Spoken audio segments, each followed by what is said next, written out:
La première chose que l'on peut deviner sur une personne vient de sa façon de marcher. Ceux qui avancent rapidement et avec assurance, en gardant la tête bien droite, sont concentrés et savent résoudre les problèmes.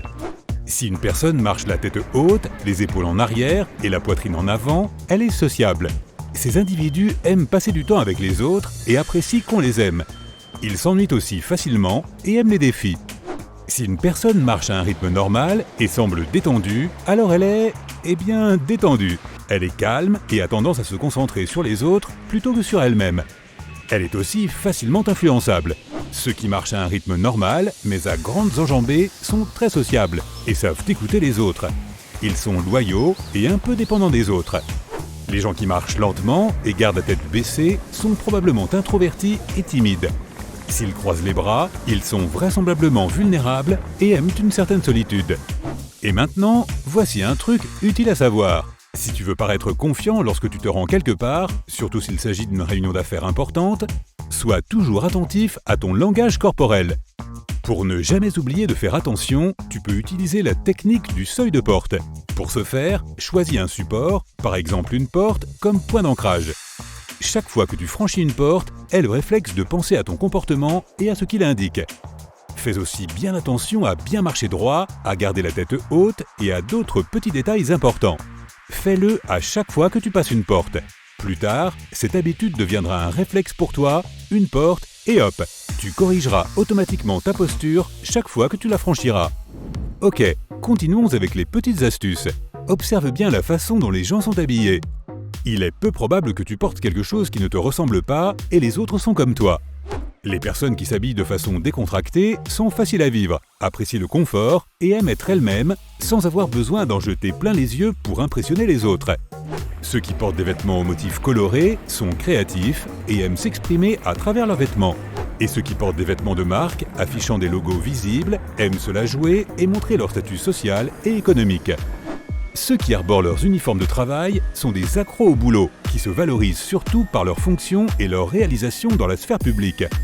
Les gens qui ont un style élégant et portent des vêtements classiques sont sophistiqués et sûrs d'eux. Ceux qui arborent des vêtements de sport ont confiance en eux. Les adeptes de tenues passe-partout sont un peu renfermés et n'aiment pas attirer l'attention sur eux, préférant rester dans l'ombre. Même le choix des chaussures peut être révélateur de la personnalité d'un individu. Dans le cadre d'une étude, des photos de bottes ont été montrées à des volontaires. Ils devaient décrire la personnalité du propriétaire de la paire de chaussures. Étonnamment, les descriptions étaient assez justes et précises. Ainsi, les personnes qui portent des chaussures confortables sont agréables. Les personnes dont les chaussures sont neuves ou en parfait état sont nerveuses et angoissées. Les amateurs de bottines sont envahissants. Si une personne a un sac, fais aussi attention à la façon dont elle le porte. S'il est devant son corps, gardé tout près d'elle, il s'agit d'une personne prudente et timide. Passons maintenant à la poignée de main. Il ne s'agit pas seulement d'un rituel social, mais aussi d'un moyen de se faire une première impression sur son interlocuteur. On parle de poignée de main dominante lorsqu'une personne place sa main au-dessus de la tienne, la paume vers le bas. C'est une personne dominatrice qui essaie de montrer qui est le patron. Elle aime prendre le contrôle des autres, ne tient pas compte de l'opinion d'autrui et peut même parfois se montrer un peu arrogante. Une poignée de main soumise est la position inverse, lorsque la paume de la personne est tournée vers le haut et que sa main est couverte par la tienne. Cela signifie que la personne manque de confiance en elle et que tu peux facilement la dominer si tu le souhaites. Un autre cas de figure est une poignée de main molle lorsqu'une personne ne serre pas vraiment la main de son interlocuteur. La poignée est désincarnée et on dirait que c'est seulement toi qui la donne. Ce type de poignée de main est synonyme de faiblesse et d'indifférence.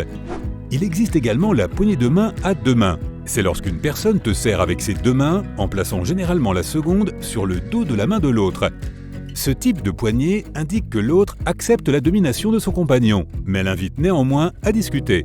Elle est typique des personnes honnêtes et ouvertes, qui aiment parler franchement des choses et avoir une réelle conversation. Cependant, si la seconde main est placée non pas sur le dos de celle de son partenaire, mais sur le dessus, c'est une façon de se défendre et cela révèle un manque de confiance. Une autre façon d'utiliser son autre main est de toucher son interlocuteur, dans le dos, sur l'avant-bras ou une autre partie de ton corps. Cela montre que cette personne a besoin de compagnie et souffre d'un manque de communication dans sa vie. Passons maintenant au contact visuel. Lorsque tu parles à ton interlocuteur, fais attention à ses yeux. Les personnes qui maintiennent un contact visuel sont ouvertes. Elles sont intéressées par ce que tu dis et te prêtent vraiment attention. Ceux qui regardent constamment ailleurs sont plutôt nerveux et mal à l'aise. Ou ils sont tout simplement timides. Les personnes timides ne peuvent pas garder le contact visuel longtemps, car elles le considèrent comme envahissant. Si la personne cligne beaucoup des yeux, cela signifie qu'elle est stressée. Et si ses yeux sont plissés, elle se méfie de toi et ne te fait pas vraiment confiance. Fais attention à la façon dont ton compagnon traite les employés qui travaillent dans le secteur des services, comme les restaurants, les hôtels, les magasins et les services alimentaires. Le personnel de service doit être gentil avec le client, mais le client n'est pas obligé de lui retourner l'appareil. Globalement, c'est le client qui est en position de force. Donc, fais bien attention à la façon dont il se comporte lorsqu'il a ce pouvoir. Est-ce qu'il est gentil et poli, ou est-ce qu'il préfère traiter mal les gens quand il n'a pas l'obligation d'être aimable ? Le pouvoir révèle la véritable personnalité des gens. Si une personne semble être gentille avec toi, mais qu'elle est désagréable avec un serveur dans un restaurant, ce n'est pas quelqu'un à qui l'on peut faire confiance. De manière générale, la politesse est également un bon indicateur de la personnalité des gens. Oui, si quelqu'un maîtrise et utilise des mots comme « s'il vous plaît » et « merci », alors il s'agit probablement de quelqu'un de bien, attentionné et empathique, qui respecte les autres. En revanche, s'il est impoli envers les autres, en particulier envers ceux qui ont un statut social inférieur, alors il se croit au-dessus des autres et est tout simplement mal élevé. Il est intéressant de noter que la façon dont les animaux réagissent à une personne peut également en dire long sur sa personnalité. Les animaux ne jugent pas les gens sur leur apparence, leur façon de penser ou leur éducation. Ils sont donc beaucoup plus difficiles à embrouiller que les humains. Les animaux fondent leurs opinions sur les vibrations, le langage corporel et les expressions du visage des gens qui sont beaucoup plus difficiles à contrôler. Selon certains, les animaux ont un sixième sens et peuvent sentir si un être humain est bon ou mauvais. Ainsi, si les animaux apprécient quelqu'un, c'est qu'il s'agit d'une bonne personne. Interroge ton interlocuteur sur ses préférences de lecture. Les personnes qui apprécient les classiques sont empathiques et aiment apprendre à connaître les autres en profondeur. Les amateurs de livres fantastiques sont de grands rêveurs qui aiment s'évader de la réalité et sont parfois hors du monde. Les lecteurs qui aiment les fictions historiques sont des perfectionnistes qui font attention aux moindres détails. Et les amateurs de livres d'horreur sont des aventuriers qui recherchent toujours un peu d'adrénaline. Les personnes qui consultent leur smartphone en permanence sont probablement instables sur le plan émotionnel. Regarder leur téléphone est un moyen pour elles de se remonter le moral. Les gens qui se disputent tout le temps, même lorsqu'il n'y a pas de raison valable, sont narcissiques et égocentriques. En revanche, si quelqu'un polémique, mais pour une raison précise, et choisit soigneusement ses arguments, cela signifie simplement qu'il aime avoir un bon débat contradictoire. Si une personne mange vite, cela peut signifier qu'elle a un niveau élevé d'anxiété, ou bien elle a des places de théâtre et est en retard. De même, fais attention à l'endroit où une personne regarde lorsqu'elle boit dans une tasse. Ceux qui regardent à l'intérieur de la tasse sont des personnes idéalistes et introspectives qui réfléchissent constamment à leurs sentiments et à leurs émotions. Les personnes qui regardent à l'extérieur du gobelet sont généralement extraverties, insouciantes et confiantes. Mais elles peuvent être facilement influencées.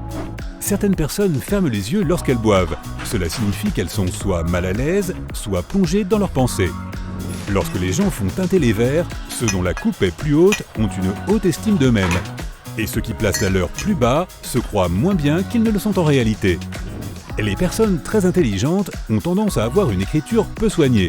Donc si tu ne peux pas lire une note de ton collègue ou d'une personne que tu viens de rencontrer, ne la juge pas trop sévèrement. Il se peut que tu viennes juste de faire la connaissance d'un génie.